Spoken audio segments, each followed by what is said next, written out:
আজকে আমরা সাল্লাল্লাহু আলাইহি ওয়াসাল্লামের শৈশবের খুব সুন্দর একটি ঘটনা বর্ণনা করব। হযরত হালিমা রাদিয়াল্লাহু তাআলা ছিলেন হযরত মুহাম্মদ সাল্লাল্লাহু আলাইহি ওয়াসাল্লামের দুধমা। হালিমা রাদিয়াল্লাহু তাআলা বলেন, যেদিন থেকে মুহাম্মদ আমার জীবনে আসে তখন থেকে আমার জীবন বরকতে ভরে যায়। তিনি এতই বরকতময় ছিলেন যে তার নামও রেখেছিলাম বরকতময়। হালিমা রাদিয়াল্লাহু তাআলা বলেন, একবার খরা হয়েছিল, জীবজন্তুরা না খেয়ে মারা যাচ্ছিল, কিন্তু আমার বাচ্চারা যেখানে ছাগল নিয়ে যেত সেই ছাগলগুলো ভরপেট খেয়ে আসতো।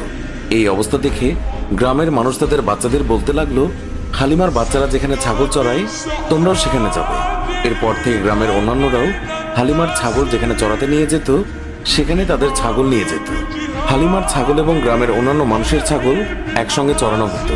কিন্তু গ্রামের মানুষজন লক্ষ্য করলো, যেখানে হালিমার ছাগলেরা পেট ভরে খাচ্ছে কিন্তু ছাগলের পেট ভরছেই না।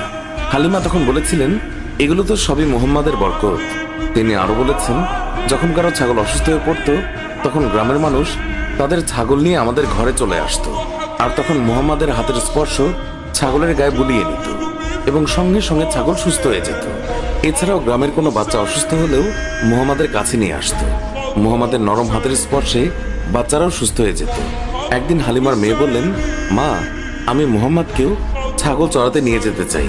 তখন হালিমা বললেন, মুহাম্মাদের এখন মাত্র 3 বছর, বাইরে অনেক রোদ।